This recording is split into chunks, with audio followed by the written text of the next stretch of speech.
তো উনি বলেন বাস্তব কথা বলেছেন। ওনার কথাগুলো শোনার জন্যই আমরা গোয়ালপুকুর, চাকুলিয়া, বিভিন্ন ব্লক থেকে, বিভিন্ন গ্রাম থেকে, বিভিন্ন শহর থেকে আমরা সবাই ছুটে পড়ি কলকাতা ধর্মতলার জন্য।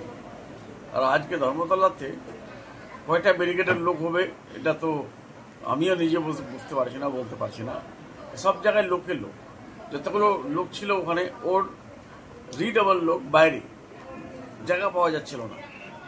আর তারপরে লোকগুলো এখানে এসছে 18 তারিখ থেকে, 18 তারিখে পৌঁছাচ্ছে, 18, 19, 20, 21, 22, আজকে 21 চলে গেলো, 22 তারিখ, 23 তারিখ অব্দি লোকগুলো যেতে থাকবে সবকটা ট্রেন। আজকে আমি শুনলাম আমার উত্তরবঙ্গ যতগুলো ট্রেন ছিল সবকটা ট্রেন লেট, কটা 5 ঘন্টা, কটা 6 ঘন্টা, কটা 7 ঘন্টা। আমাকে একটু সন্দেহ হলো কি যখন আমরা এমজি এনার্জির টাকা নেওয়ার জন্য আমরা দিল্লি যাচ্ছিলাম তখন অল ট্রেন ক্যান্সেল করে দিয়েছিল রেলওয়ে দপ্তর থেকে বোধহয়, বা গভর্নমেন্ট অফ ইন্ডিয়া, বিজেপি সরকার ছিল তখন, এখনও বিজেপি সরকার আছে। তারপরে ফ্লাইটে টিকিট করলাম, ফ্লাইটগুলো ক্যান্সেল করে দিল, তো লোক পৌঁছাতে পারে না দিল্লি। তেমনি ঠিক এবার যেগুলো ট্রেন আসবে সবকটাই 6 ঘন্টা 7 ঘন্টা লেট হয়ে যায়, তাকে লোকগুলো মিটিংয়ে পৌঁছাতে পারে না।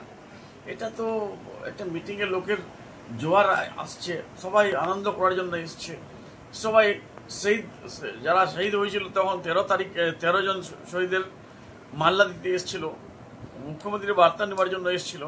এটা তো যদি পলিটিক্স করে বিজেপি, এটা ঘৃণার পলিটিক্স, এটা ছোটা পলিটিক্স। এরকম পলিটিক্স না করলেই হতো।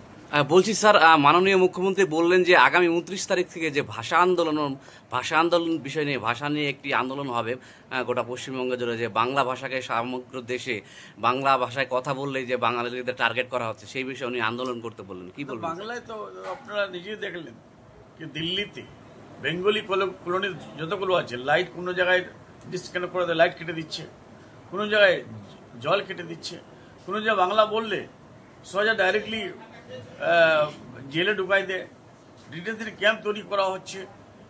আমি অবাক হয়ে গেলাম কি আমাদের ভারত স্বাধীন দেশ, এই স্বাধীনতার লড়াই সব থেকে বেশি বেঙ্গলিরা করেছিলেন, আর এখান থেকেই স্টার্ট হয়েছিল।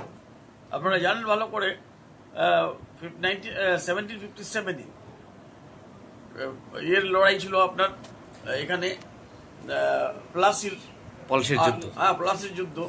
তো এটা কে করেছিল? আগে বেঙ্গলিরা করেছিল। 1857 ম্যাক্সিমাম বেঙ্গলি ছিলেন। 1947 ম্যাক্সিমাম বেঙ্গলি। তো বাংলা তো সবসময় রাস্তা দেখায়। আর বাংলা ভাষা নিয়ে অসুবিধা কি? সেকেন্ড লার্জেস্ট স্পিকিং বাংলা ভাষা আমাদের সারা ভারতে বাংলা আছে।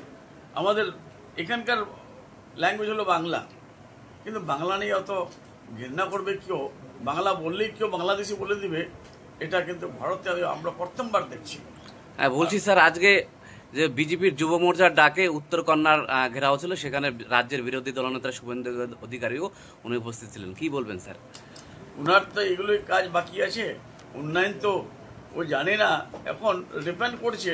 তো মনে করেছিল কি আমাকে বোধহয় আমি এলওপি আছি, এদিক ওদিক করে কমপক্ষে রাজ্যর আমি প্রদেশের প্রেসিডেন্ট হয়ে যাব। ওটা না করার হলো না, ওটা ফ্রাস্ট্রেশনে একে ঘেরাও ওকে ঘেরাও, এগুলো ফ্রাস্ট্রেশনে করছে। আর ফ্রাস্ট্রেশন তো ওকে হবেই, কেন এখানে যখন দিদির সঙ্গে ছিল, দিদির সঙ্গে সব আর্নিং করে করে ও করে আপনার একটা জায়গা দিদি দিয়েছিল, ওই জায়গাগুলো শেষ হয়ে গেছে। এখন ওর একটা পলিটিক্সকে কি করে বাংলাকে বিচ্ছিন্ন করা যায়, বাংলাকে ডিভাইড করা যায়, বাংলা মুসলিম হিন্দু মুসলিমের হ্যাট্রেডটা কি করে বাড়বে, ঘৃণা রাজনীতিটা কি করে করা যাবে, এটা ও রাজনীতি করে, এর ছাড়া রাজনীতি নাই।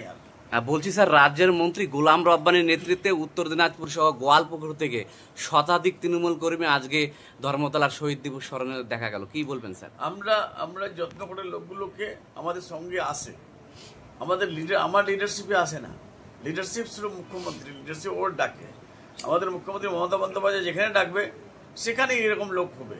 এটা তো আমাদের ঐতিহাসিক দিন 21 জুলাই 1993-তে নো আই কার্ড নো ভোটের এলান করেছিলেন, আহ্বান জানিয়েছিলেন কে? আমাদের রাজ্যের মুখ্যমন্ত্রী মমতা বন্দ্যোপাধ্যায়। তখন তো মুখ্যমন্ত্রী ছিলেন না। ওটা 13 জন রাইটার্স ঘেরাও করেছিল, 13 জন লোককে উইদাউট টিয়ার গ্যাস, উইদাউট লাঠিচার্জ হত্যা করা হয়েছিল। ওই শহীদ স্মরণের জন্য ওই সেদিন থেকে উনি শহীদ দিবস মানায়।